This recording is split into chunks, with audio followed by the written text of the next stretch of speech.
Ah, sí, ya. Listo, ya va a empezar, ¿no?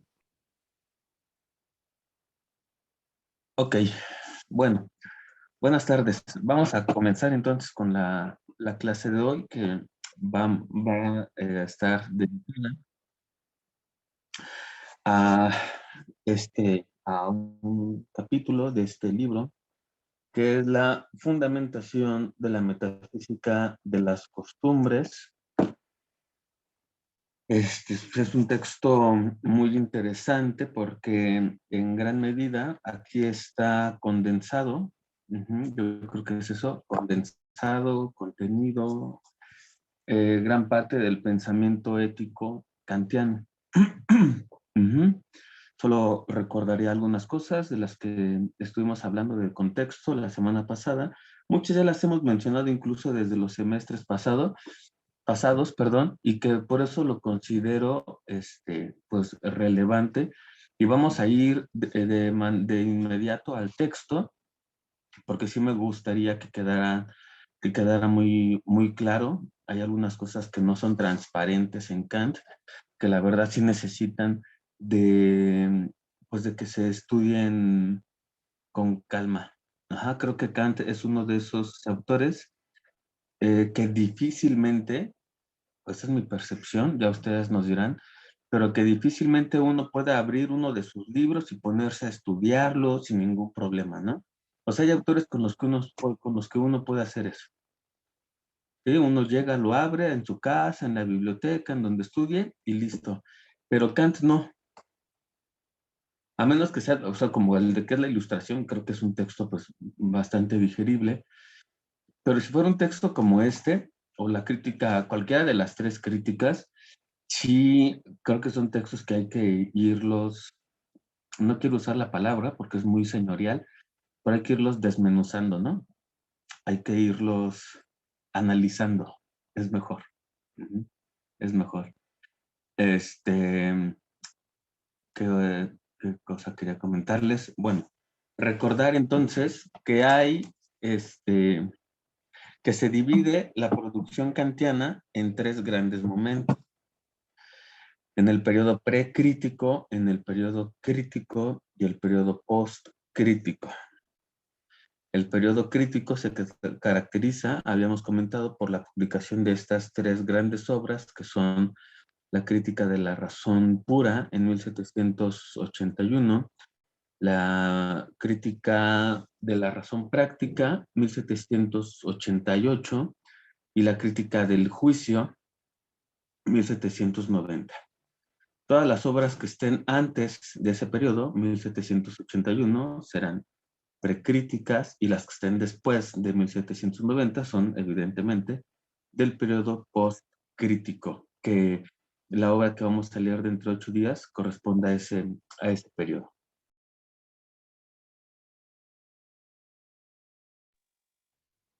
Ok.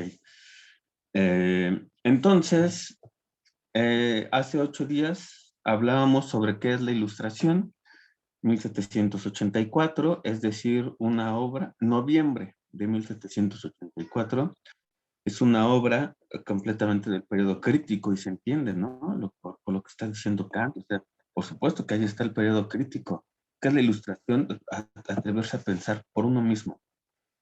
Y bueno, lo que ya tuvimos oportunidad de discutir, ¿no? ¿Cuál es el estado que es en el que es mejor vivir? Pues en el que defienda la ilustración, que es un estado ilustrado y no un estado despótico ilustrado, y etcétera, etcétera. ¿Quiénes son las instituciones que piensan por nosotros, etcétera? Bueno, eso es de 1784, pues nada más un año después, 1785, se publica la fundamentación de la metafísica de las costumbres. Este texto es clave, es muy interesante, porque gran parte del planteamiento ético de Kant, que está contenido acá, se va a desarrollar de una manera mucho, mucho más compleja en la segunda crítica, en la crítica de la razón práctica de 1788. ¿Qué han dicho los especialistas? Por ejemplo, Ernst Cassirer, en ese libro publicado por el Fondo de Cultura Económica, que se llama Kant, dos puntos, vida y obra. Ajá, que dice gente como Cassirer o como Copleston en la historia de la filosofía, que es una obra monumental. El volumen 8 está dedicada al idealismo y al romanticismo alemán. Pues lo que han querido ver ellos y muchos más es que, fíjense ustedes muy bien, que la teoría del conocimiento que presenta Kant en la crítica de la razón pura, en la que establece cómo es que conocemos, fíjense nada más, cómo se da el proceso de conocimiento, el proceso epistémico en los sujetos para decir sé algo, conozco tal cosa, ajá, sé las cualidades de tal objeto. Entonces Kant, allá en la crítica de la razón pura, dice que el conocimiento se da de manera trascendental.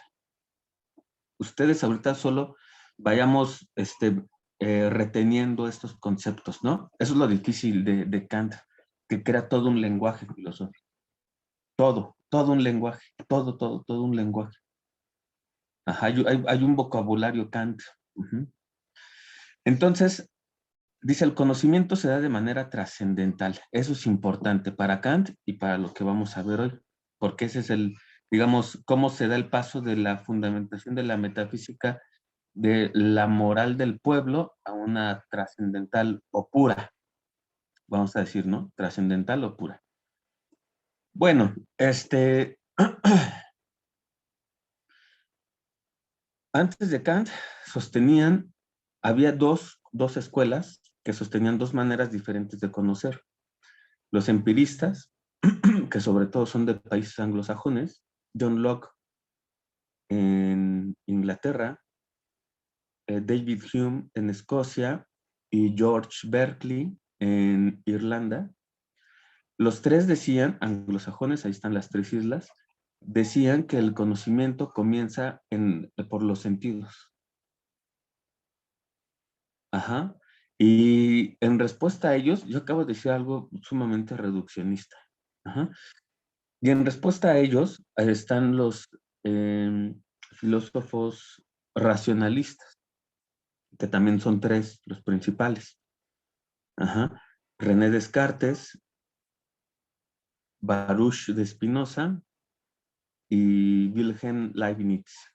Entonces, ahí se están discutiendo porque los empiristas dicen, no, es que es la experiencia, ¿no?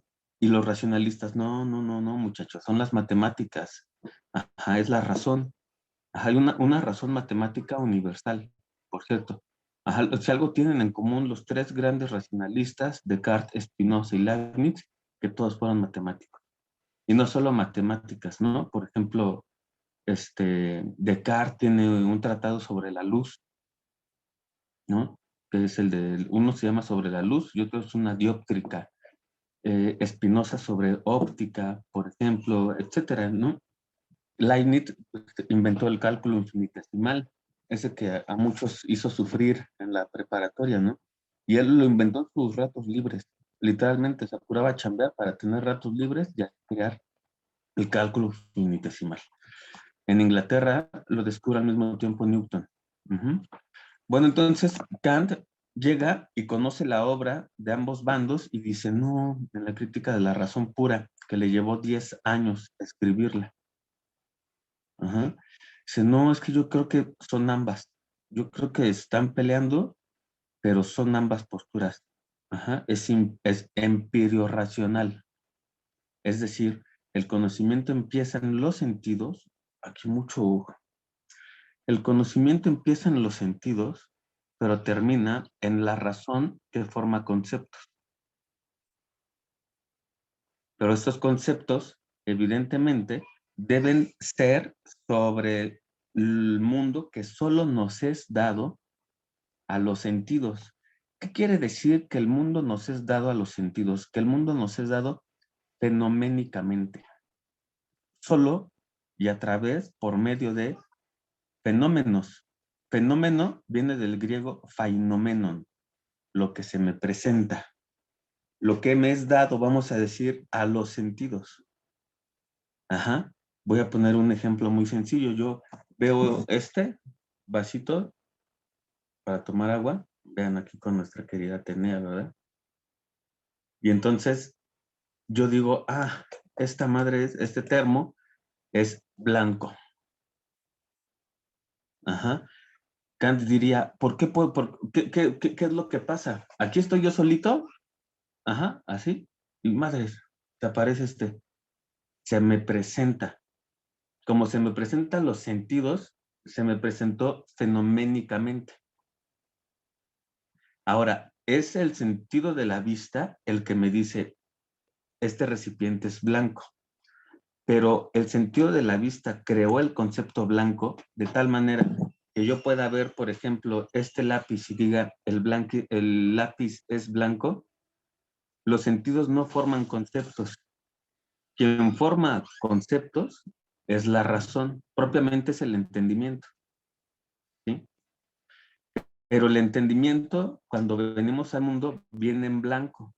Los datos que va a ordenar y colocar en conceptos el entendimiento humano provienen sí o sí, no hay otra forma en Kant, de los sentidos. Ajá. Imaginemos al entendimiento humano como una especie de recipiente o de receptáculo vacío, el cual solo se va llenando de contenido en función de la experiencia, en función del empirismo, o podríamos decir, en función de lo que se me presenta a los sentidos fenoménicamente. Ahora, si el conocimiento comienza necesariamente en los sentidos, pero termina bajo el concepto y termina bajo concepto en el entendimiento, solo puedo crear conocimiento de lo que me es dado fenoménicamente. De cualquier otra cosa que no me sea dada o presentada a los sentidos, no puedo decir que es conocimiento en el sentido de que es conocimiento científico. ¿Qué quiere decir conocimiento científico? Conocimiento válido y verdadero en todo el tiempo y espacio posible. Conocimiento matemático universal. Ahora, vayan apuntando las dudas y todo esto. Ya Kant acá dice, de una manera muy rápida, cómo conocemos, ¿no? O sea, yo estoy diciendo de una manera muy rápida, cómo dice Kant que conocemos. Solo puedo crear conocimiento en el entendimiento humano bajo la forma de conceptos. Y estos conceptos están hechos a partir de la información que los sentidos nos dan. No hay más. Todos los conceptos que tenemos del mundo son conocimientos que la información que tienen comenzó en los sentidos. Esto es blanco, esta otra cosa es blanca. La madera que tengo aquí del escritorio, puedo decir, es duro. Quien me dice eso, la dureza de la madera del escritorio es el tacto, pero el tacto no forma el concepto dureza. ¿Quién forma el concepto dureza? El entendimiento. Pero el entendimiento no podría formar el concepto dureza o madera o asociar uno con otro si no tuviera los sentidos para que llegue esa información al entendimiento. Solo hay conocimiento de lo que me es dado fenoménicamente, es decir, de la manera en la que el mundo, por medio de los sentidos, se me da, se me presenta. Muy bien, si en la crítica de la razón pura Kant había dicho cómo conocemos, lo que dicen Cassirer o Copleston, como les decía, es que ahora en sus escritos éticos, que es la fundamentación de la metafísica de las costumbres, y la crítica de la razón práctica, que publicó 2 años después de este libro, lo que dice Kant es que aquí nos dice cómo hay que vivir. Pero cómo hay que vivir una vez que ha dicho cómo conocemos. Este modelo no es exclusivo de la filosofía kantiana. Eso es muy interesante. Si uno eso es una parte de una tradición de hacer filosofía a la europea. Si uno se regresa hasta Platón, que ahora no vamos a ver nada de la antigüedad, si uno se regresa hasta Platón, vamos a ver que Platón primero expone su teoría de las ideas y después escribe la República. Aristóteles primero o sea, hizo toda una epistemología en el libro primero de la metafísica, en el que resalta el valor de la experiencia por encima de las ideas de su maestro, de la política. Spinoza, que lo tenemos ahora lo tenemos un poquito más cerca. Spinoza, que escribe, este es el primer libro de Spinoza, el Tratado sobre la Reforma del Entendimiento. Uh-huh. Primero escribe la Reforma del Entendimiento Spinoza y después escribe la Ética y después el Tratado Político. Kant está haciendo lo mismo, ¿lo ven? ¿Sí lo ven? Kant primero dice cómo conocemos en la crítica de la razón pura, y una vez que dice cómo se da el conocimiento humano, cómo hay que vivir según ese conocimiento humano. Me voy acercando, ¿eh? Ajá. Si solo podemos tener conocimiento de lo que se nos presenta a los sentidos, quiere decir que todo aquello que cae fuera de nuestros sentidos no es susceptible de ser transformado, vamos a decir, en conocimiento racional que se expondría bajo la forma de conceptos. ¿Cuáles son los tres grandes temas, según Kant, que digamos que sobre los que ha discutido la metafísica occidental y que es una simple necedad, porque ninguno de esos temas de la metafísica son susceptibles de ser conocidos como fenómenos? Ninguno se nos ha presentado a los sentidos y toda la gente ha estado haciendo eso. Y lo que le importa es que viven según ese supuesto saber. Kant está diciendo, la metafísica no es ciencia. Aunque reconoce que nunca vamos a dejar de hacerla, ¿no? Muy interesante. Ese es el primer párrafo de la razón pura.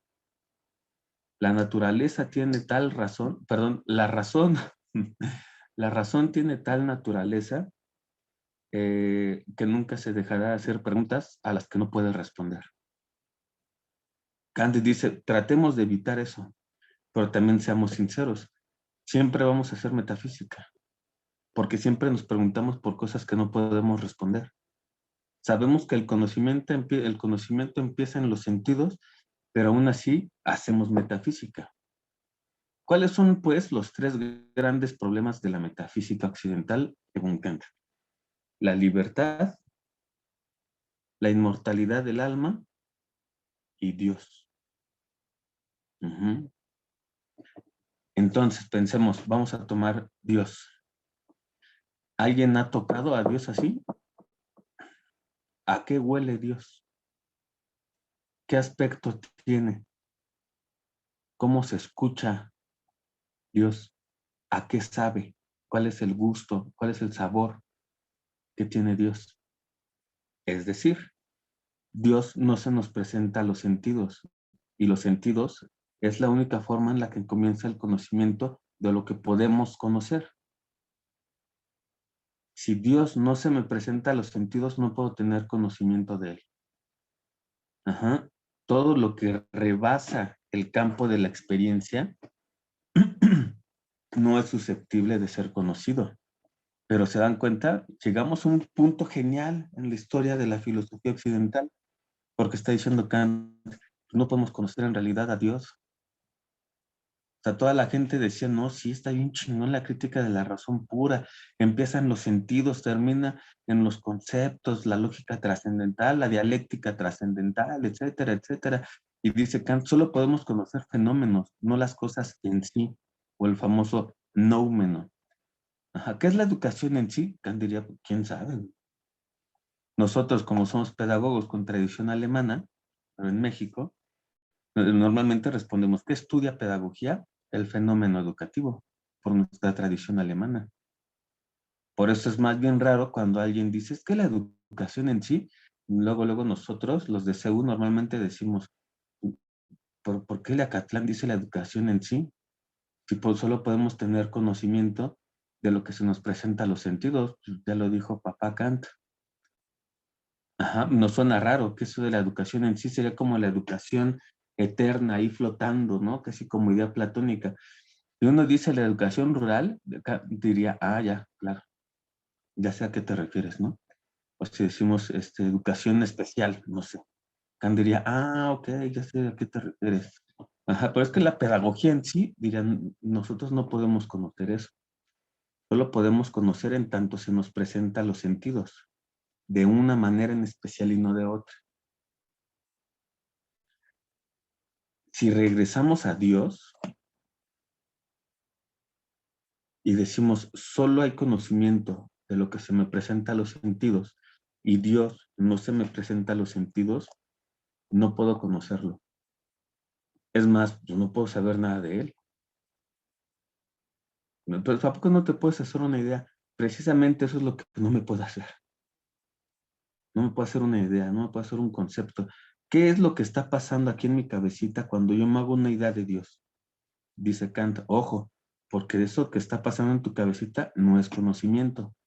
Opera otra facultad cognitiva, que es la imaginación, pero la imaginación no crea conocimiento. Por eso es que Kant reconoce la imaginación como una facultad del entendimiento, pero la destierra, la saca, porque en la imaginación no hay conocimiento. Así es, la imaginación es la que opera cuando pensamos en hadas, duendes, elfos, caballeros luchando contra dragones. Básicamente la imaginación de la Edad Media, según Kant. La imaginación es para eso, pero ahí no hay progreso.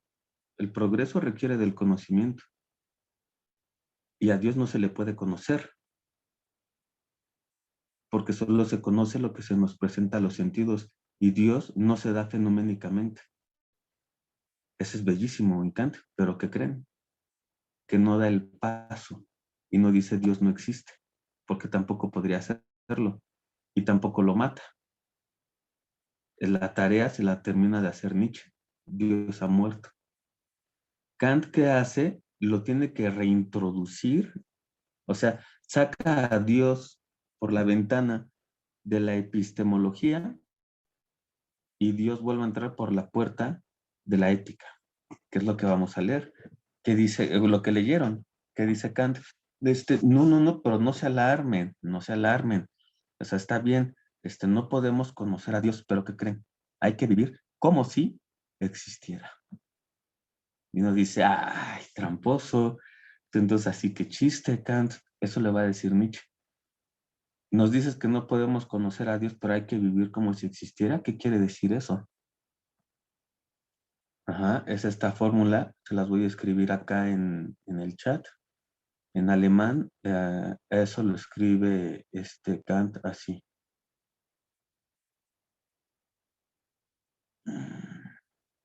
Ajá. El als ob, que ahora ha sido muy estudiado por quienes se dedican específicamente a la parte ética de Kant. Porque ya dice, sí, así conocemos, pero por la vía de la epistemología, les digo, no podemos dar con Dios, ni con nada que sea en sí mismo, la cosa en sí, el famoso noumeno, porque cae fuera del espacio y el tiempo. Y nuestros sentidos están hechos solo para conocer espacio temporalmente. Y Dios no se presenta así. La inmortalidad del alma, imagínense, tocarla, olerla, escucharla, no se puede. Aún no tiene que decir no existe, simplemente no puedo decir nada. Pero dice Kant, sí, pero no, pero hay que vivir como si fuéramos inmortales. Ah, caray. Y epistemológicamente yo sostengo que no podemos conocer a Dios, pero éticamente, ahí está la reintroducción de Dios, hay que vivir como existiera. ¿Cómo garantiza Kant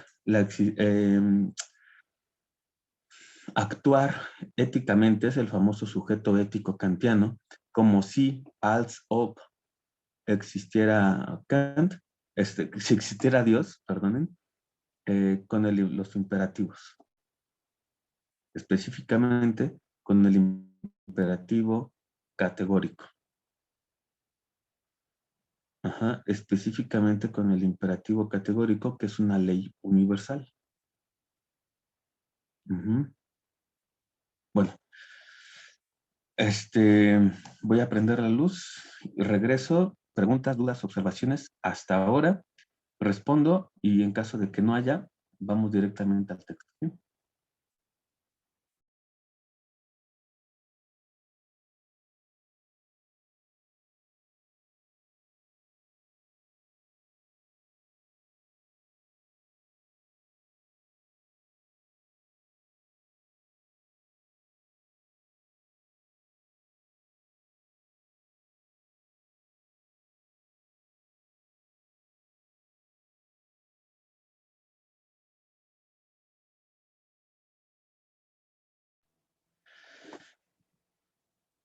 Participaciones, dudas, ¿qué tienen que decir al respecto?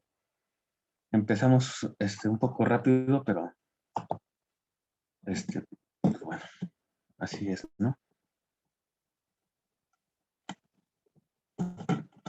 ¿O está todo claro?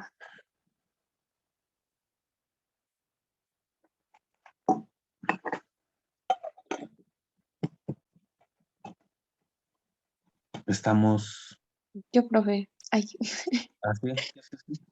nada, bueno, sí, sí es una duda, pero bueno, sí, sí es una duda. O sea, ya entiendo que, pues, como tú dices, o sea, Kant reintroduce, digamos, la idea de Dios en la moral, más bien, ¿no? Pero el imperativo categórico sería, o sea, esto lo que dice que son como conceptos a priori que existen aún sin la experiencia y que por eso pues es posible, o sea, aunque no lo conozcamos, están ahí y nos rigen aún sin haber bueno, sin haber tenido como uso de los sentidos en, ajá, en ciertas como vivencias, no sé, o sea, más o menos así lo entiendo yo. No sé si, o sea, si tiene que ver con los conceptos a priori que menciona o no tiene que ver con eso. Sí, yo creo que no hay conceptos a priori. O sea, por ejemplo, en la crítica de la razón pura, lo que existe a priori son las categorías de pensamiento, le llama Kant, que son el espacio y el tiempo. Es decir, cuando uno viene al mundo, ya está ahí bolita de carne, o sea, ya está ahí el chavito, pues vamos haciendo aquí, sentamos a una bolita de carne y entonces el chavito, le vamos a pasar este objeto, ajá, y entonces lo va a sentir, ahí está la experiencia, sí o sí. Y entonces después con la adquisición del lenguaje, él va a poder decir que tiene forma rectangular, por ejemplo. Cuando él viene al mundo, Kant diría, viene con la sensibilidad, es decir, con la predisposición fisiológica para adquirir conocimiento. ¿Sí, Lore? Esto sabes dónde, si te interesa, dónde se maneja y se complementa bastante bien en la antropología en sentido pragmático. Uh-huh. Pero entonces, fisiológicamente, es que Kant está bien cabrón, fisiológicamente la naturaleza ya nos predispuso para conocer. Y entonces esa predisposición que la naturaleza puso en nosotros para conocer está en la sensibilidad. Solo la sensibilidad, ¿ok? Pero entonces está el pensamiento. Y dice Kant, el pensamiento puede crear conceptos porque a priori ya traemos dos categorías, no conceptos, dos categorías que hacen posible el concepto. ¿Cuáles son las dos categorías que hacen posible al concepto y que son a priori? Esas ya las tenemos de default, de esas no hay que hacer nada, ya la naturaleza nos las dio. El espacio y el tiempo, que Kant creía eran dos cosas diferentes. Einstein por eso también fue un genio, porque dijo es que no son cosas diferentes, son la misma. Que ya se pone más difícil cuando Einstein replantea todas estas cosas, que era un gran lector de Kant, por cierto. El chiste es que, ¿cómo funciona el espacio y el tiempo? Me detengo ahí 5 minutitos. Yo tengo este plumón aquí, plumón de profe. El mismo ejemplo lo haría en la facultad, ¿eh? El mismo. Entonces dice Kant, hagan todos, todas, por favor, el ejercicio ahí en donde estén. Ajá. Entonces, yo estoy aquí así, normal, y de repente, se me presenta fenoménicamente el plumón de profe. Ahí está. El ejemplo no es mío, ¿eh? Yo solo lo estoy actualizando, es de Kant. A veces tuve una cosa como profesor, el señor Kant, que aparecía todas sus clases estaban así súper abarrotadas y todo un acontecimiento. Pues no es para menos, ¿no? Entonces, Kant tomaba un objeto, yo estoy tomando este plumón, y decía, ahora, ya que se me presentó fenoménicamente, si no funciona, vamos a despojar de sus atributos al plumón. Lo voy a poner acá. Entonces, ustedes, desde su lugar, despójenlo, quítenle las letras que tiene aquí el plumón, donde dice magistral didáctico. Ahora quítenle la tapa. Después le quitamos este tubo blanco. Después le quitamos la tinta verde. ¿Qué queda? Normalmente, cuando estamos en clase me dicen, pues nada. No. ¿Qué queda? El espacio. El espacio que estaba ocupando el plumón. Pero entonces dicen, ¿por qué dicen nada? Pues porque ya no está el objeto. Ahora, ¿qué dice Kant? ¿Por qué podemos llevar a cabo este experimento de despojar de los atributos a los objetos que solo se me presentan fenoménicamente? No es que quede el espacio. Vean lo que dice Kant, Lore. Es que gracias a que yo ya tengo aquí el espacio, el objeto se me presenta. Pero es la presencia de los objetos la que llevó a Kant a decir que en realidad debo yo tener a priori el concepto, bueno, la categoría de espacio y de tiempo para que yo diga el objeto se me presenta. Lo que hace posible que los objetos que voy a conocer se me presenten y yo diga se me presentó es a priori el espacio y el tiempo. Pero el espacio y el tiempo están vacíos. Aquí se van llenando de que se me presenta. Pero entonces yo tengo el objeto, lo quito todos los atributos y queda aquí vacío. Kant diría, es que no es vacío, lo que queda es el espacio. Pero te das cuenta que el espacio estaba desde antes que se me presentara el plumón. Entonces el espacio es antes. El espacio es a priori. Dice Kant, experimentando de esa manera, dice, claro, si el plumón se me pudo presentar es porque antes estaba el espacio.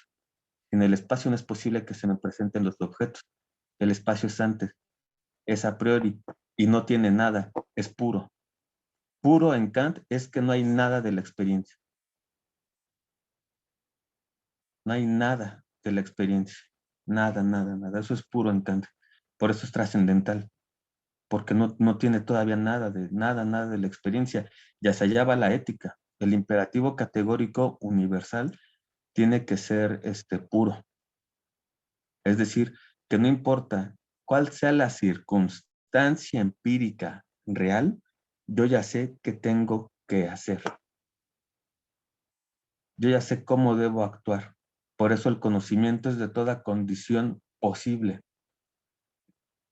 Ok. Bueno, si les parece, vamos entonces al texto. ¿Lo tienes a la mano, Lore, que se pudiera compartir? Sí, no, no, no te preocupes. No, no, no, sino cada quien lo tiene ya a la mano. Me gustaría que alguien nos ayudara a leer la primera página, toda la primera página, el primer párrafo. ¿Quién se anima que lo tenga por ahí?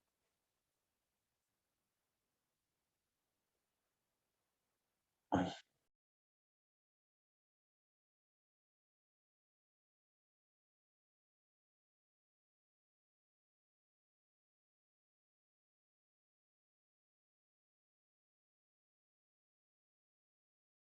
Lo estoy buscando, permíteme. sí, sí, sí, muchas gracias, Carla. La primera, ¿verdad? Ajá, así como comienza. Sí, es que este no lo puedo imprimir, entonces lo estoy buscando. Ok. mm, si hasta ahora hemos ido sacando. Ah, bueno, ya voy a empezar. Eh, Segundo capítulo, tránsito de la filosofía moral popular a una metafísica de las costumbres. Si hasta ahora hemos ido sacando nuestro concepto relativo al deber ser del uso común de nuestra ración práctica, no cabe concluir en modo alguno a partir de ahí que lo hayamos tratado como un concepto empírico. Antes bien, cuando prestamos atención a la experiencia acerca del hacer y dejar de hacer de los hombres, encontramos repetidas quejas, cuyo acierto suscribimos respecto a que no pueden aducirse ningún ejemplo fiable sobre la intención de obrar por puro deber. De suerte que, aun cuando más de una vez acontezca algo conforme a lo que manda el deber, siempre resulta dudoso si ocurre propiamente por el deber y posee un valor moral. Por eso, Hagamos ah, una pausa, Carla, tantito. Sí, gracias. sí, por nada. Vamos a retomar aquí dos conceptos importantes, que los vamos a ir explicando y nos van a aclarar el resto del capítulo segundo. ¿Cuál es el primer concepto interesante? Porque aparte se liga bien con lo que veíamos hace 8 días. El Uso deber. vulgar. Ah, Uno es el deber, por supuesto, ese es el segundo. Pero el primero es uso vulgar de nuestra razón práctica. La razón pura es la razón para conocer. La de la razón pura, una razón especulativa, también decimos, ¿no? O también se dice en filosofía. Y la razón práctica es el tipo de razonamiento que empleamos estrictamente para cuestiones de orden práctico. Es decir, cómo me relaciono conmigo mismo, con ustedes y con el mundo. Muy bien. Ahora dice Kant, pues resulta que en las cuestiones prácticas, en las cuestiones éticas, en las cuestiones de moral, hay un uso vulgar de la razón práctica. Pues este uso vulgar, vulgo, pueblo, ¿sí? Pues es como piensa la mayoría. Luego se le puede llamar pensar.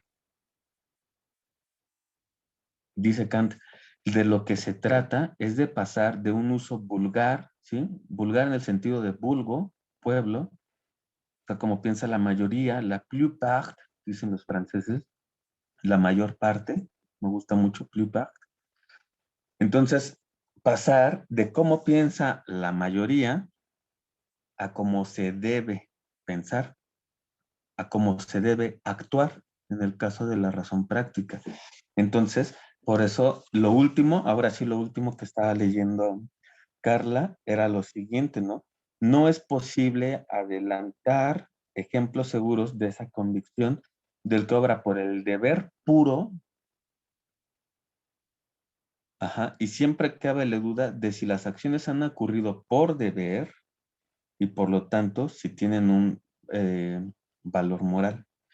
Llegamos a estos dos conceptos claves, esenciales, ajá, que es lo que nos interesa del pensamiento práctico kantiano, actuar por deber y actuar conforme al deber. Ajá. Ajá, tenemos esos dos. Es que Kant, ahí el alemán es muy, muy interesante porque tienen el verbo können, que es poder, y tienen dürfen, que es deber. Esto seguro ustedes lo han platicado en un montón de lugares con muchas personas, ¿no? Es que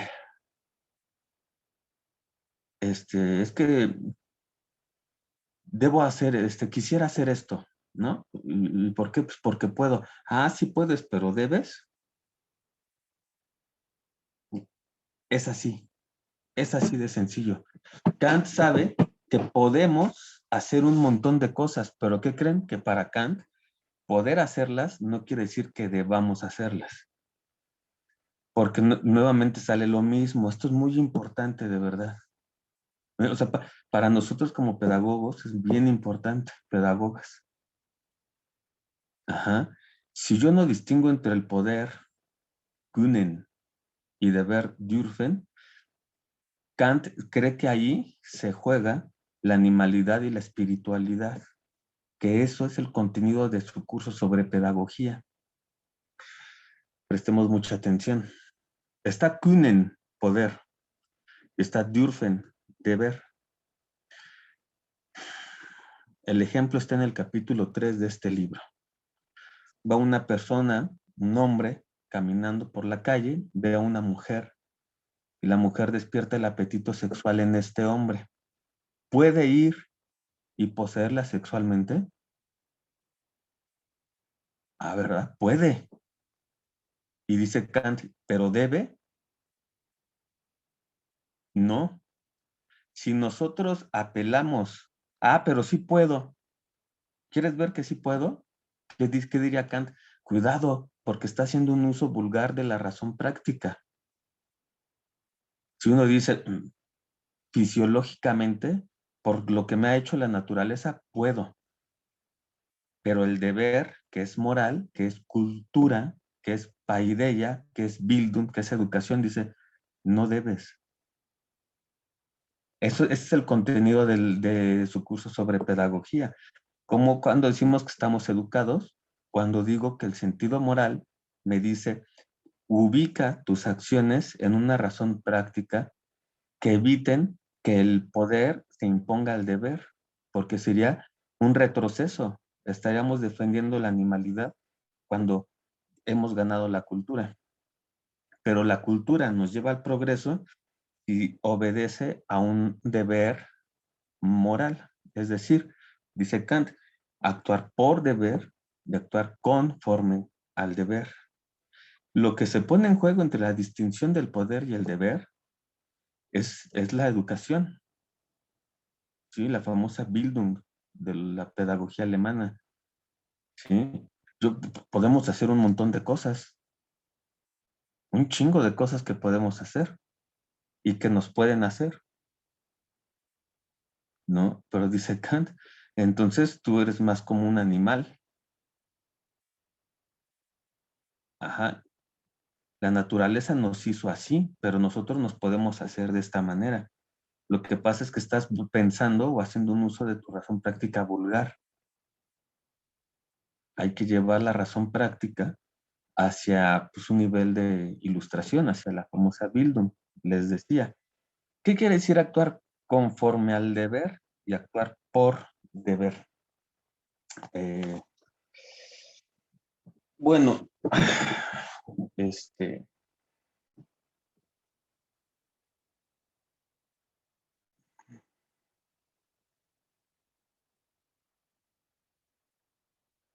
bueno, actuar por deber. Cuando uno actúa por deber, las acciones tienen un valor moral. Cuando uno actúa conforme al deber, uno es un sujeto heterónomo, que son los otros dos grandes conceptos de este textito. Quién es un sujeto autónomo y quién es un sujeto heterónomo. Uno, autónomo es de autos, a sí mismo, y nomos, que es ley. El sujeto autónomo se da la ley a sí mismo. El heterónomo, nomos ley, heteros otro, lleva a cabo las acciones, pero la acción viene de fuera. Alguien externo le dice qué debe hacer y el otro nada más obedece. El otro lo hace, pero como dice aquí, como lo dice aquí Kant, porque tiene la convicción de que esa es la manera en la que se tiene que hacer. Tiene la convicción moral que se le expresa en la razón práctica de que eso se tiene que ser y punto. No hay más. Pero es que a mí no me gusta. Kant diría, güey, no sé si te gusta o no. Ese es el deber, punto. Hazlo, ya, no hay más. Pero es que yo quisiera, yo puedo, no, ¿en qué idioma hablo? Hay que hacer, actuar según el deber. Ahora, si uno puede actuar según el deber, por orden de nuestra propia razón, somos autónomos. Si yo lo hago, pero repito, la acción me viene dada de fuera, soy heterónomo, soy un ser obediente. Y en el otro, no es que yo me mande, es la razón la que dicta sus propios principios. Yo acabo de destapar una Tupsi Pop ahorita. Yo sé que de repente soy muy infantil, vamos a pensar que soy un chavito, y entonces aquí está la basura de la Tupsi Pop, de la Tuxi, ¿no?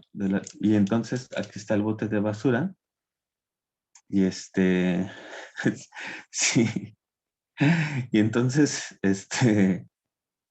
lean lo que puso Andrea en los mensajes. Y entonces, Andrea, yo agarro la basura de la Tupsi y la tiro aquí, en el escritorio.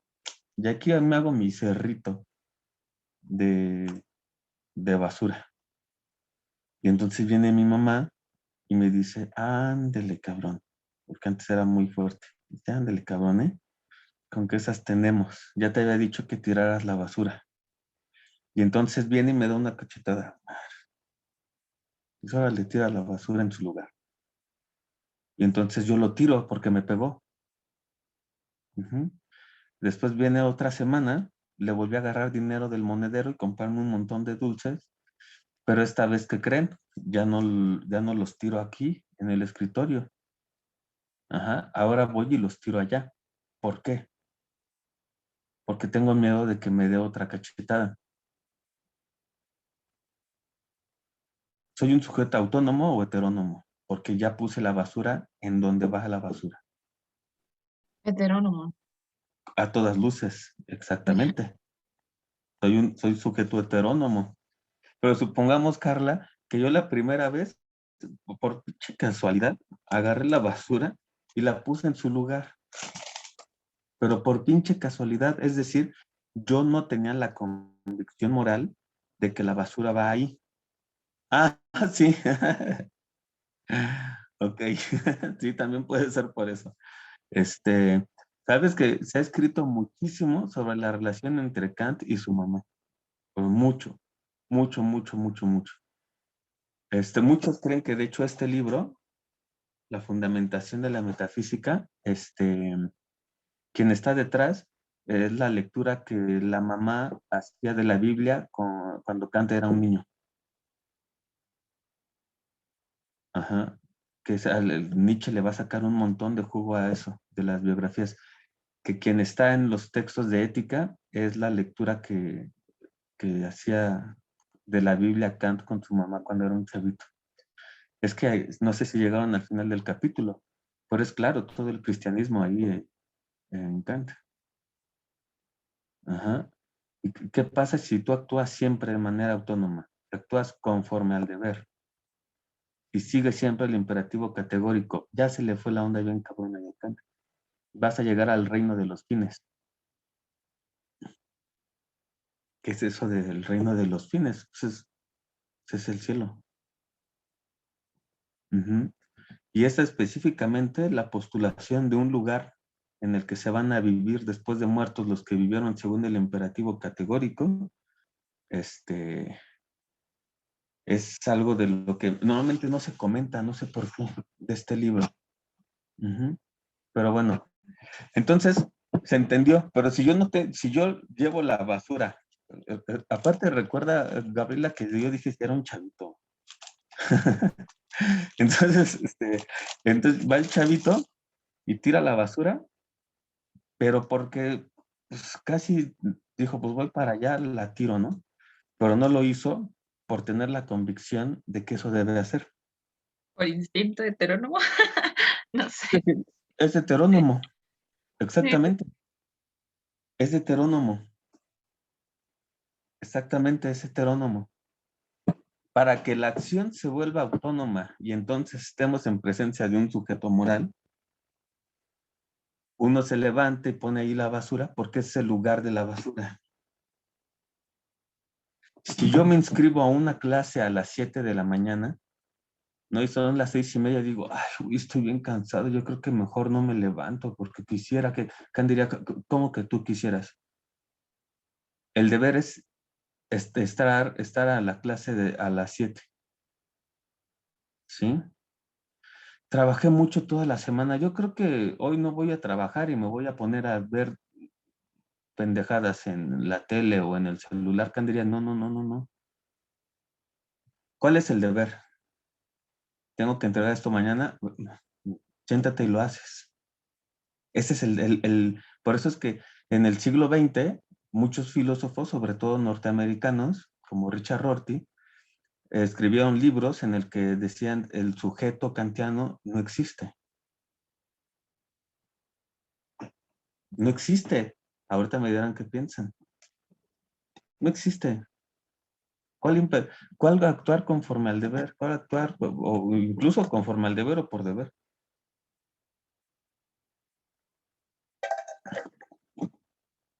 Ujú.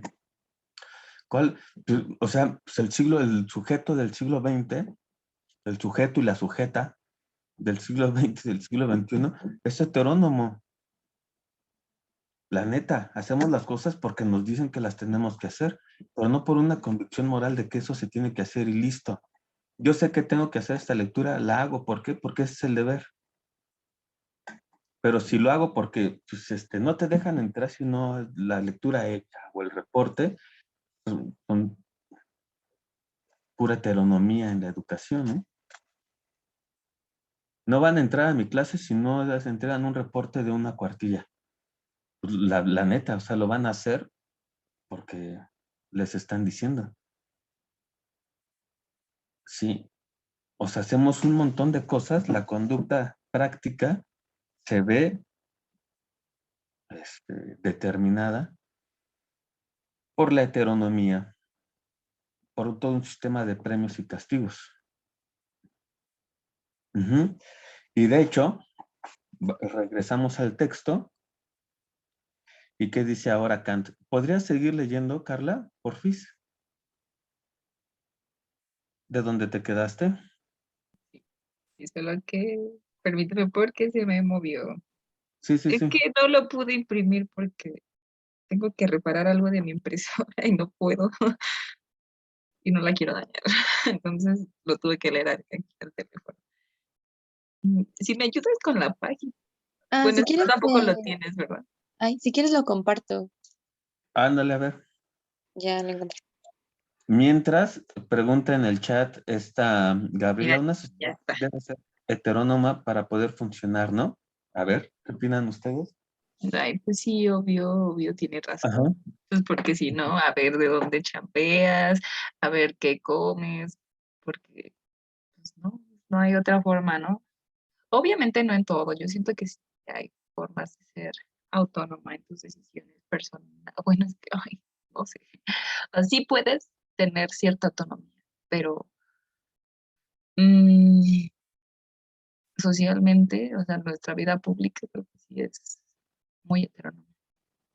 Nuestra, o sea, cómo convivimos en la escuela, em, cómo vamos a convivir, no sé, en el ambiente laboral, con los amigos, porque nuestra sociedad funciona con reglas que no precisamente hicimos nosotros, sino que hicieron otros.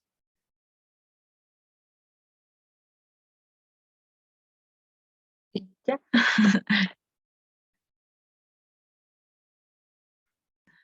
Te iba a pagar, pero ¿quieres Estaba que siga pensando, leyendo o estás? este, ay, qué difícil, Sí. porque es una buena pregunta, Gabriela, porque, o sea, Kant diría, sí me escuchan, ¿verdad? Sí, sí se escucha. Ah, Kant considera que precisamente Europa estaba en una crisis como la que estaba viviendo. Estamos en la Revolución Francesa y después va a ser la Revolución de 1848 y pues el comunismo, etcétera, etcétera, precisamente por ser heterónomos. O sea, parece, me dicen, ahorita si estoy siendo claro, que que gran parte de los problemas sociales, ahí está la sociedad, son más bien causados por la heteronomía. O sea, más bien no funcionamos en la heteronomía. Porque si recuerdan lo que habíamos dicho, por ejemplo, este, en la clase pasada, el progreso solo es posible por la ilustración de los ciudadanos. Solo progresamos como sociedad mientras el Estado se preocupe por la ilustración, es decir, por la educación de sus ciudadanos. Pero la educación, que es lo que vamos a ver dentro de 8 días, la Bildung kantiana, es atreverse a pensar por uno mismo, no es solo obedecer. Entonces, creo que desde Kant, ya buscándolo, estamos hablando de probablemente de una utopía, pero por lo menos para Kant, ahí podríamos explicar más bien por qué no funcionamos, porque somos heterónomos, qué sociedad va a funcionar solo obedeciendo, aunque en esa vivimos. Por eso es tan feo. Por eso no es para todos. O por eso no es para todos, muy bien. ¿En quiénes piensas? ¿En quién estabas pensando? O sea, Pues ¿para quiénes no podría ser una sociedad heterónoma? para los autónomos. Para los que piensan por sí mismos. Sí. Así es. Y lo mismo creo que pasa en los otros círculos que mencionabas, Carla, en la chamba. Pues también el güey o la huella que empieza a decir, no mames, pues este pinche jefe nada más nos está dando órdenes y ese cabrón no hace ni madres. Aguas, porque no Sí, vas a cuadrar. O en tu casa, oye jefa, pues, sí tú mandas, ¿no? O el papá o el hermano mayor, pero pues no, no creo que esté bien. Ya chafeó. Jessica creo que nos escribió. Pero incluso aunque pensemos por nosotros mismos, no sería puro, ¿no? Porque igual vendría de la experiencia de lo que hemos aprendido de la sociedad. Lo que es puro son las categorías que hacen posible el pensamiento, el espacio y el tiempo. Porque sí, indudablemente, aquello a partir de lo que pensamos es empírico, sí o sí, ¿no? Ah, yo creo que Kant, a pesar de eso, es un fiel entusiasta, por ejemplo, pues de la Revolución Francesa. No sabemos qué hubiera dicho de las otras grandes revoluciones. O sea, sí la rusa, pero estoy pensando, por ejemplo, pues en la revolución cubana, ¿no? Por ejemplo. O sea, eh, ¿qué podrían lograr? Ah, Andrea, uy, O qué sea buen. que Sí, sí, la pregunta era que aunque pensemos por nosotros mismos, no sería puro porque viene de la experiencia y de lo que hemos aprendido de la sociedad. Los únicos que podrían lograr tener pensamiento puro por sí mismos son los niños salvajes, los que se criaron fuera de la sociedad. Pero pues, quién sabe si podrían desarrollar como este nivel de sentido. pensamiento por sí mismos. Ya te entendí. Es un súper tema. Por eso les decía que probablemente se siga en la antropología en sentido pragmático. Estoy casi seguro que estamos haciendo más antropología que pedagogía ahorita. Y eso está muy bien. Yo creo que Kant también lo vio. ¿En qué sentido? Para Kant, parece que no es probable que nosotros, que venimos al mundo en estado de naturaleza y terminamos por la educación en un estado de cultura, regresemos. Es decir, que de la cultura regresemos a un estado de natura. ¿Quién sabe? Ahorita que lo dices, Andrea, yo estoy pensando en, ¿lo han leído? Este inglés que también fue premio Nobel de Literatura, El Señor de las Moscas, William Golding. Escribió ese libro que después hicieron película y son unos chavitos ingleses. William Golding es inglés, fue inglés del siglo pasado. Y entonces son unos chavitos ingleses que son de un coro en el libro, en la película, ¿no? Y entonces van por una isla y de repente el avión en el que van ingleses, el coro, etcétera, cae a la isla. Es uno de los libros más lindos que tiene la literatura inglesa, sin duda alguna. Y entonces cae el pinche avión cerca de una isla, salen los chavitos a la isla y se dividen en dos bandos. Los dos bandos empiezan a ser cada uno por un líder diferente. Uno, que parece ser el más prudente, dice, a ver, güey, estamos solos. El piloto está todo madreado, estamos a nuestra suerte. Yo creo que hay que actuar como nos han enseñado, hay que mantener la calma, hay que seguirnos, dividirnos para conseguir comida, ta, ta, ta, ta, ta. Y está otro que dice, no, ni madre, hay que empezar a cazar. Hasta ahí les voy a contar. Para no echarles a perder ni el libro ni la película, porque la película, qué exquisitez de película, la grabaron en Jamaica. Entonces, ¿qué es lo que dice Golding respondiéndole a Kant? No, señor Kant, sí es posible llegar a un nivel de cultura y regresar a la animalidad. Y después aparece otro inglés que refuta a Golding. ¿Sí? Es el libro de la selva, The Jungle Book, que ahora también Disney se ha encargado de desmadrar como solo él sabe, ¿no? Y entonces, ¿qué pasa en The Jungle Book, en el libro de la selva? Que resulta que fuera de nuestra sociedad también se puede desarrollar el sentido moral.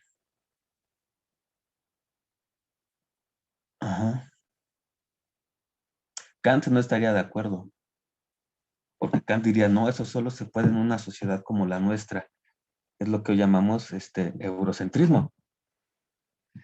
Y entonces el de Jungle Book, que también es de, si no estoy mal, de William Golding, que él es un de estos señores que son de la India, pero estudiaron en Inglaterra.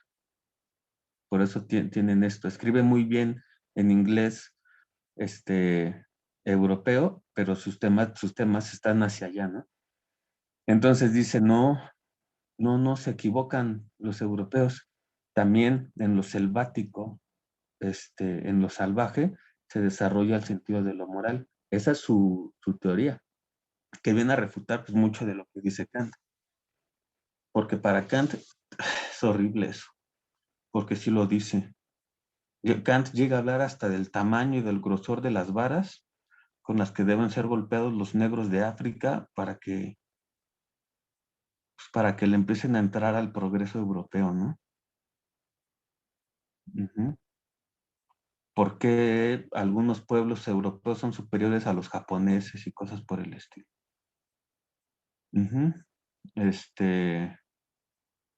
Pues sí, cosas de esas. Pero para regresar, ahí tienen bastante para leer y son unos libros bien, bien bonitos, así bien bonitos. Yo no sé por qué piensan que el libro de la selva es literatura infantil. Lo que está discutiendo es muy, muy, muy, muy interesante.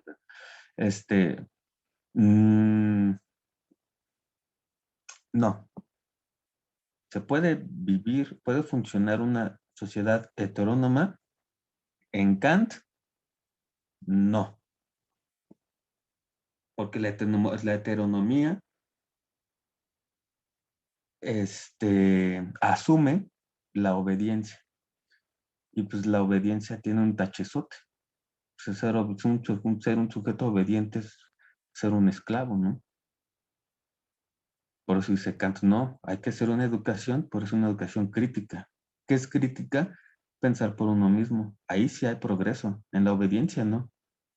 Parece que una sociedad heterónoma en tanto funciona por la obediencia, pues sirva a intereses ajenos, heteros, otros. ¿Sí?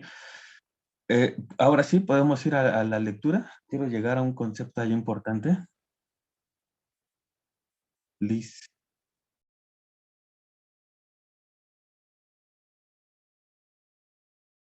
Sigo con la lectura, ¿verdad? Sí, por fin. Sí. Ok, me quedé en... Ya te voy a poner Lórica. Ah, por eso, a lo largo de todas las épocas, ha habido filósofos que han negado sin más la realidad de esa intención en las acciones humanas y lo han atribuido todo a un egoísmo más o menos refinado, sin poner en duda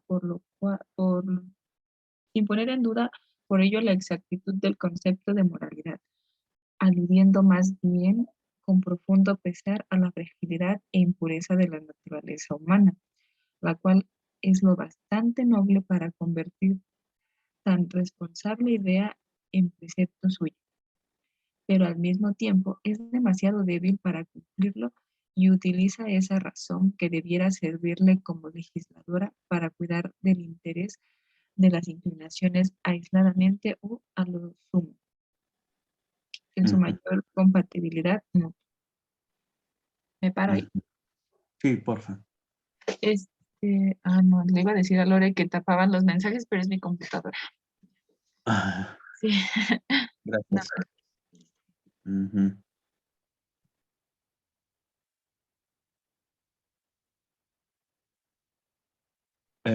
La traducción, ¿sí? Iba a decir que en esta parte, viendo esto que estábamos diciendo, que también creo que defiende Rousseau, de que la naturaleza del hombre no es la culpable de este error, ¿no? De que no, sino la sociedad es la que va echando a perder la cosa. Sí, no, o sea, sí, por supuesto. Y de hecho es en esta época en la que lee con mucho entusiasmo a Rousseau.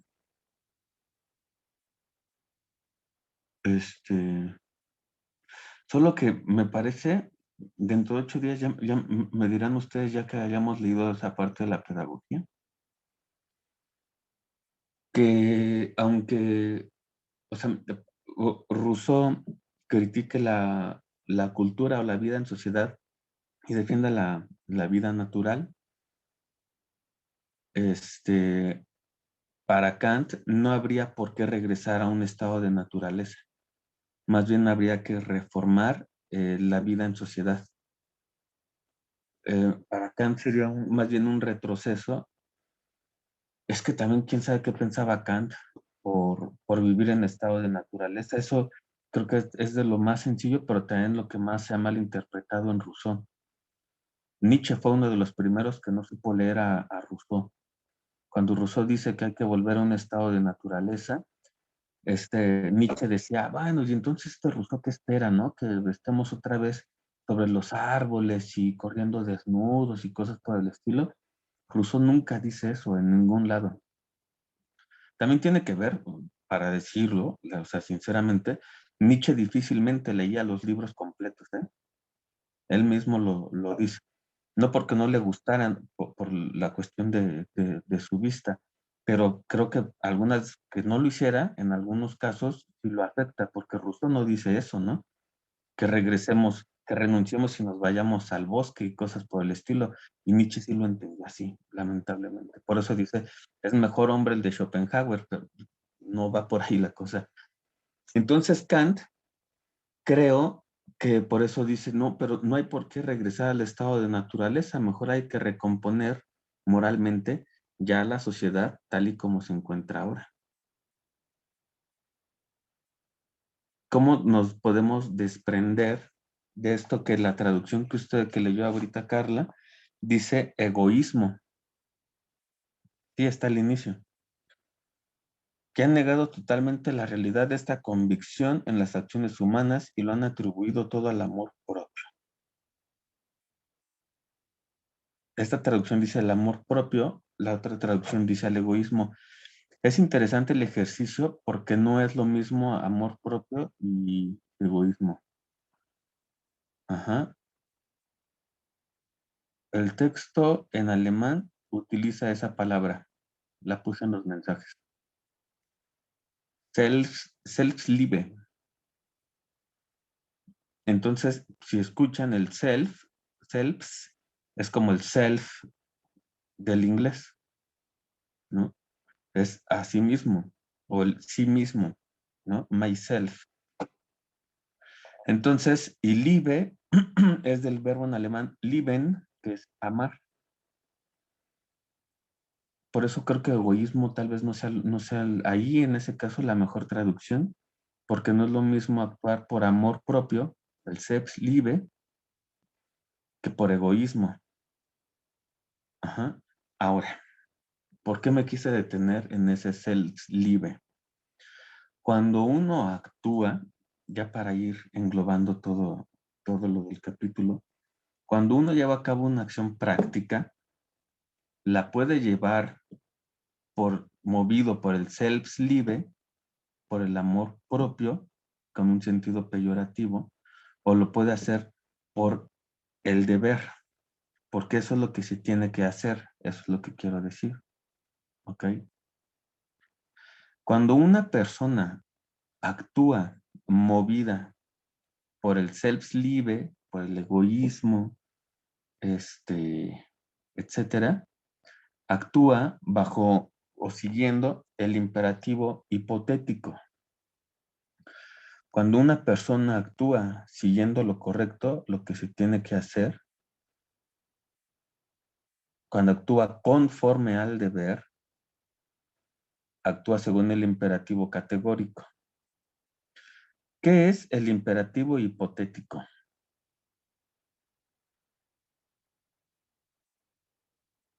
¿Quién puede decir, pues yo por lo que entendí, imperativo hipotético, dos puntos, ta, ta, ta, ta, ta?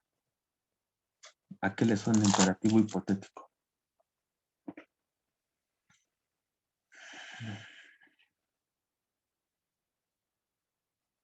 Se vale ayudar, Lore. Naomi, vas. A mí se me hace como, o bueno, cuando lo leí sí me quedé pensando un buen rato y ya después dije, a ver, piensa en mi vida, que, ¿cómo lo puedo ver yo? Y dije, con los propósitos de Año Nuevo, que nos ponemos como, no, este año voy a aprender un montón de cosas y voy a hacer X y Y. Y ya cuando te pones al fin del año y ves que no lo hiciste, dices, chale, ¿por qué no? Y entonces dije, o bueno, este año mi propósito fue proponerme cosas que sí voy a hacer y que sí tengo la capacidad y que pues sí voy a cumplir. Y dije, ¡hala! Entonces, más o menos es así el hipotético, ¿no? Que sí es como algo que sí puedes alcanzar y que sí está como en tu camino, o así lo vi yo. Está bien, no te preocupes, gracias. Si uno se siente muy mal cuando llega al final de año y dice, me prometí todo este desmadre, pues te volteas a ver la panza y dices, no mames, sí me fallé, pero gacho, ¿no? ¿A poco no? Uno así, no. Bueno, así me pasó a un chingo de gente, ¿no? Sí, es muy lamentable. Naomi, ¿y cuál sería tu definición de imperativo categórico? ¿O cómo lo podrías poner así en ejemplos? Igual si alguien quiere ayudar a Naomi, ahí está, ¿eh? ¿Quién? Puede ser Naomi, puede ser alguien más. ¿Qué es entonces el categórico? Ahorita vemos si está bien o no, no importa. Yo, profe.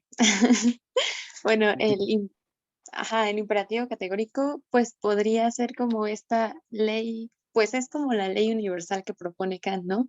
De tu actuar, o sea, de actuar, pues no, o sea, como, eh, actuar como quisieras que todos los hombres actuaran. O sea, si yo voy a hacer esto es porque no solamente, o bueno, en general la humanidad, ¿no? O sea, no solamente o bueno, este deber aplica para mí, sino aplica para toda la humanidad. Y pues eso es justamente lo que va a hacer que la humanidad progrese, porque es el deber, digamos, puro, por así decirlo. Bueno, no puro, pero mm, pues sí, como la máxima universal, pues. Muchas gracias, Lore. ¿Alguien más? Una tercera y última participación. Imperativo categórico y hipotético. ¿Con qué se come? Ya Naomi dijo algo sobre el hipotético. Gabriela dice el categórico es lo que se debe o no hacer. Y el hipotético, ¿cuál sería?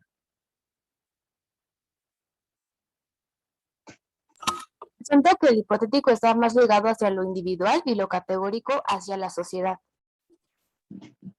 Muy bien, sí, sí, sí, sí. Por ahí podríamos decir también que va. Ujú. El hipotético, vamos a decir, eso también es una buena forma de decirlo, el hipotético es subjetivo, decía Gabriel individual, el categórico es absoluto, perfecto, o apela a la humanidad, como decía Lore, así también se puede ver subjetivo y absoluto. Absoluto todavía es más filosófico, vamos a decir. Ya de eso vamos a hablar un ratote. Pero bueno, entonces, es eso. El categórico vamos a decir que es individual o subjetivo. No me dijo, yo me voy a poner unas reglas, yo me puse yo. ¿Cómo se dice yo en latín? Podemos decir subjectum, que es donde viene sujeto. En ese sentido es individual, ¿no? Yo me propongo esto, yo me propongo estas reglas, yo me propongo estas conductas, etc. En ese sentido es individual, es subjetivo, y esto es importante, son solo máximas personales.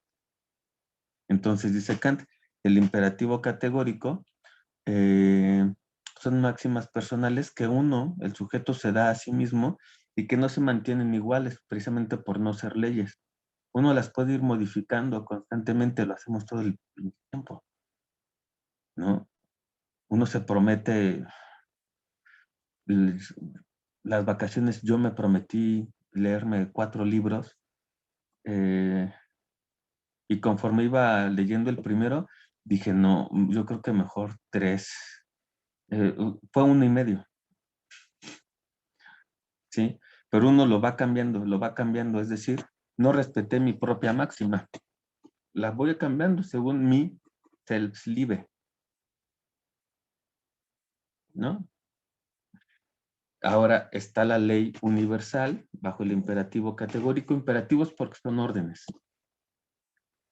Entonces el imperativo categórico actúa de tal manera que veas al otro siempre como fin y nunca como medio.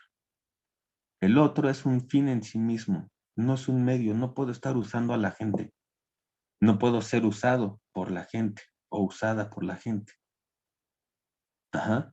Aunque siempre pase lo contrario, el imperativo categórico. Ajá. Usamos a nuestros padres, usamos a nuestros hermanos, usamos a nuestros amigos, usamos a los compañeros, usamos a la gente en la calle. Ah, no sea malita, nada más quédese aquí 2 minutos, ¿no? Voy a hacer un pago y regreso rápido en el banco. Y la otra doña ya 40 minutos, tú nada más regresas, ¿no? Y te saliste a comer una torta. La usé. La vi como medio para que yo pudiera comer mientras ella se quedaba ahí parada, ¿no? Esperando. Vamos a ver. ¿Cuál es el problema con el imperativo categórico? Y vamos a terminar con esto de lo categórico y lo hipotético. Lo categórico es que, voy a poner, ya saben, mis ejemplos. ¿Alguien ha escuchado? Levante la mano solo, si alguien no ha escuchado el siguiente imperativo hipotético mexicano. Yo si me puedo chingar a alguien, me lo voy a chingar. Ninguna mano levantada. Ok. Todos hemos escuchado el imperativo hipotético mexicano. Si me puedo chingar a alguien, me lo chingo. Ese no es un imperativo categórico, porque claramente está diciendo que no va a ver al otro como un fin, sino como un medio. Entonces, va este sujeto que actúa bajo ese imperativo hipotético mexicano, va a la tienda, siempre digo el mismo ejemplo, no sé si alguien ya lo habrá escuchado antes, Lore, yo creo que sí, y entonces va a la tienda y le pide algo a la viejita de la tienda, y aparte siempre pongo una viejita en mi ejemplo, ya buscaré otro. Y entonces un viejito, va con un viejito a la tienda y entonces el viejito, esta persona compra una bolsa de Tupsis. Y le dice, son 30 pesos. Le paga con un billete de 200 y le regresa a cambio de uno de 500. Y entonces, como él actúa movido por el imperativo hipotético, ¿qué va a decir? No le va a regresar el cambio, ¿no? Porque si se lo puede chingar, se lo va a chingar. Y llega a su casa captándose de su loable acción. ¿Sí? Miren, me chingué al viejito de la tienda con 300, ni cuenta se dio, y etcétera. ¿Cuál es lo primero que le respondería a Kant? Y que la respuesta está en este capítulo 2. Eleva tu máxima personal a ley universal. Es decir, ahora piensa que todos actúen como tú.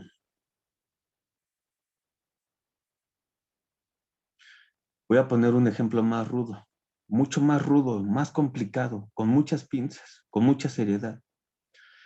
Este sujeto que actúa por el imperativo hipotético, si me puedo chingar a alguien, me lo chingo, es un conductor de Uber que va drogado y que acepta un viaje donde sube una chavita de 17 años que va de la casa del papá a la de la tía a las 10 de la noche y no la vuelven a ver más que 5 días después y solo para reconocer el cuerpo. ¿Por qué? Porque ese güey vio la oportunidad y dijo, si me puedo chingar a alguien, me lo chingo. Ya no es lo mismo. ¿Se dan cuenta que sigue moviéndose por su imperativo hipotético? Kant le dice, muy bien, ahora eleva tu máxima individual o subjetiva, como decía Andrea, a una ley universal, es decir, que todos actúen como tú. Por eso es tan importante y qué bueno que lo mencionó Lore en su participación, el progreso. Porque, y la respuesta nuevamente a lo que decía Gabriela, a ver, vamos a ver, ¿funciona una sociedad siendo heterónomos? ¿Funciona una sociedad bajo imperativos hipotéticos, que son personales? Pues más bien si le rascamos, es la ausencia de racionalidad lo que nos lleva a estar así. Estaba viendo hace rato que en lo que va de la semana, porque saben que también me interesan estos temas, van en lo que va del mes del año, a 5 periodistas desaparecidos en el norte del país, por ejemplo, y todos ligados a ser defensores ambientales, ¿no? Entonces, todas estas cosas, cuando uno se entera de que pasan estas madres, por ejemplo, con los conductores de Uber o de todas esas aplicaciones, etcétera, o de micros, de combis, de taxistas, ajá, es porque muy probablemente se puede explicar su conducta porque en ese momento actuaron por un imperativo individual. Porque dijeron, si puedo hacerlo, lo hago. Y Kant dice, ¿ves lo que te dije al principio de la clase con Rodolfo? No es si puedo hacerlo, lo hago. Porque de poder puedes, pero no debes. Si me puedo, ¿se acuerdan? Si me puedo chingar a alguien, me lo chingo. Y dice Kant, es que si puedes, si vas a poder. Pero el Können, el poder, no es condición necesaria y suficiente para hacerlo, porque al Können, que es el poder, hay que imponerle el Dürfen, el deber. ¿Puedes? Puedes. pero no debes, porque si lo haces, echas a perder toda la sociedad. Nos vas a retrasar un chingo de años para llegar al progreso. No lo hagas. No se debe hacer. ¿Pero por qué? Porque no se debe hacer. Porque debes ver al otro como fin y no como medio para cubrir tu self-live. ¿Por qué eres más importante tú que los demás? Te diría, pedazo de caca, al conductor estos culeros que hacen esas madres. ¿Por qué? Fíjense lo que está diciendo Kant. ¿Por qué impones tu amor propio, tu egoísmo, tu self-live al bien de todos? Por no controlar tu poder con el deber, ve lo que está pasando. Ya es más complicado entonces lo del poder y el deber en función de los imperativos. ¿Podemos? Pues sí, podemos un chingo de cosas, pero no lo hagas porque vas a echar a perder lo que podamos, lo que hemos logrado como sociedad para llegar al progreso. Y el progreso si es de todos, no de unos cuantos. Entonces, en el imperativo categórico, la razón se vuelve universal y dice, ve al otro como fin y como medio en cualquier situación posible. Eso es, ahora sí, el título del capítulo 2. Pasamos de un uso vulgar de la razón a una metafísica de las costumbres. ¿Por qué es metafísica de las costumbres? Porque no importa la situación en la que me encuentre, yo ya sé qué debo hacer. Eso es metafísica. Todavía no pasa en la experiencia y yo ya sé qué debo, qué y cómo debo actuar. Quiere decir que todavía no pasa en la experiencia y yo ya sé que debo actuar movido por el imperativo categórico. En este momento yo estoy aquí dando clases con ustedes y termino y me voy a comprar una quesadilla. Por eso de la panza que hablábamos y todo. Entonces voy y me compro una quesadilla. Yo ya sé, antes de que vaya a comprar la quesadilla porque estoy dando clases, que si la señora me regresa cambio de más, se lo tengo que regresar. Sí o sí. Oye, pero si todavía ni pasa y tú ya estás diciendo que le vas a regresar el dinero, pues sí, eso es lo que dice Kant.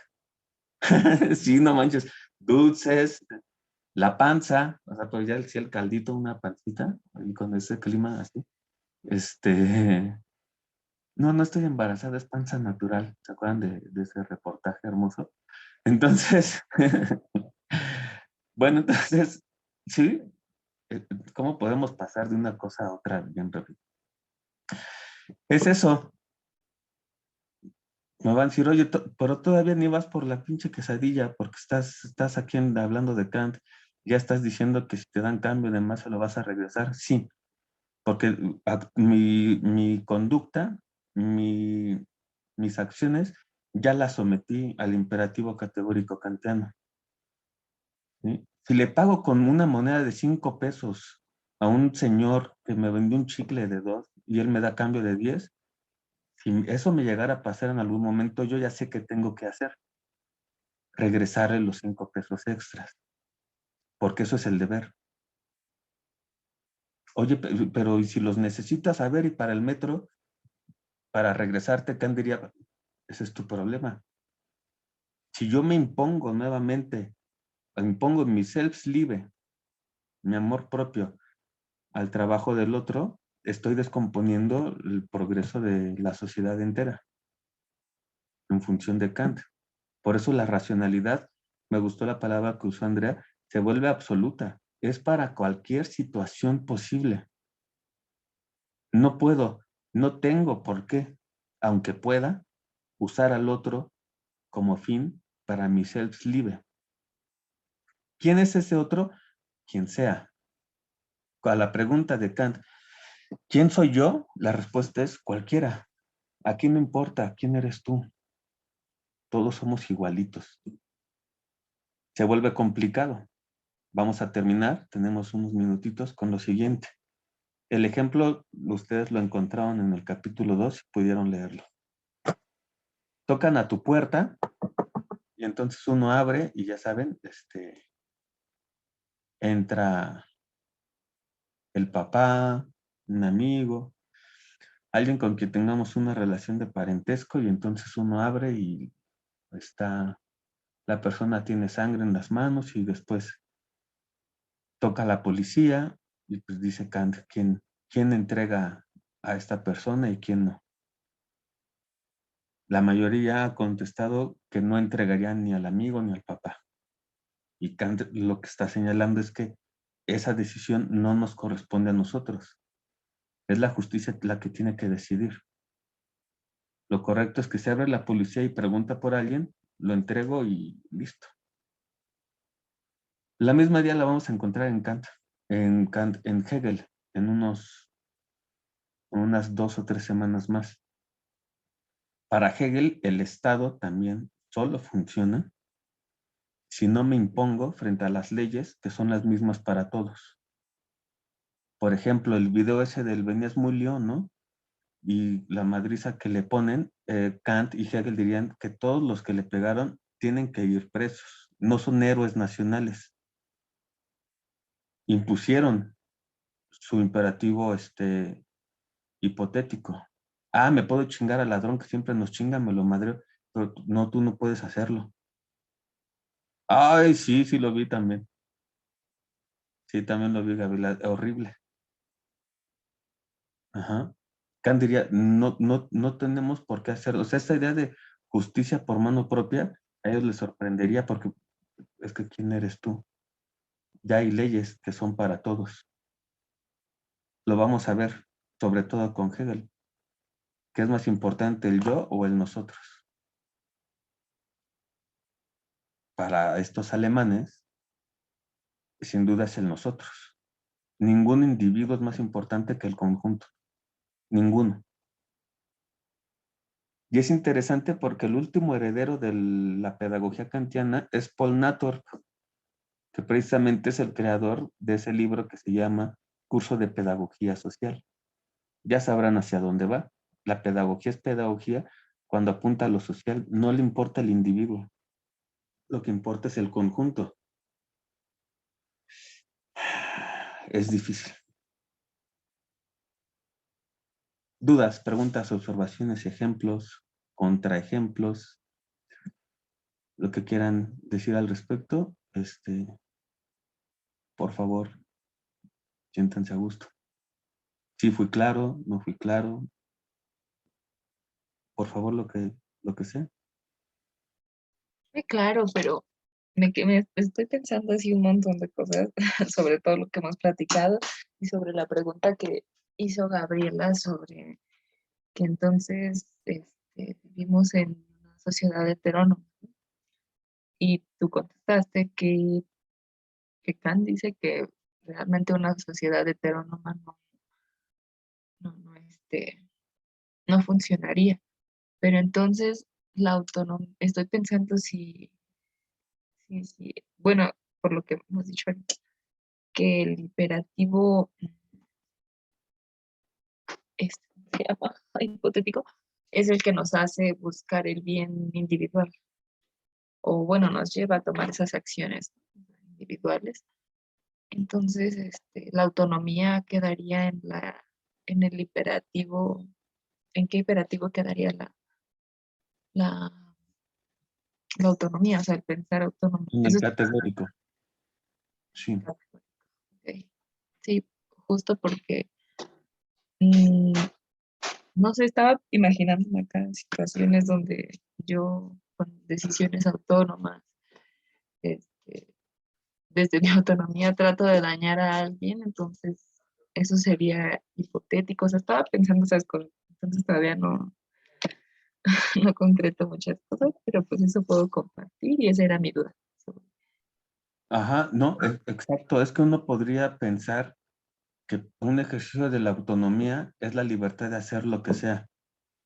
Y es interesante porque la libertad en Kant no es completamente libre. De hecho, Kant siempre, si después que se familiaricen más, siempre está poniendo límites. Le puso límites a la razón, en la crítica de la razón pura, ¿no? Dice, sí, esto es razón, pero esto es imaginación. Aquí hay que poner límites. Siempre pone límites, que es lo que le choca a Deleuze, por ejemplo, de Kant, que no se trata de ponerle límites, sino más bien de liberarla. Pero bueno, Kant no está pensando en eso. Kant está pensando en poner límites, límites, límites, límites. También muchos han querido ver ahí la influencia de su mamá, pero bueno. Exactamente, la universidad, vamos a decir, es autónoma dentro de límites. Sí, eres libre, pero hasta de aquí a acá, allá ya no, ¿eh? Solo aquí puedes ejercer tu autonomía, solo aquí eres libre. De otra manera, no funcionaría o estaríamos malinterpretando la autonomía o la libertad. Por eso parece que siempre sale el imperativo,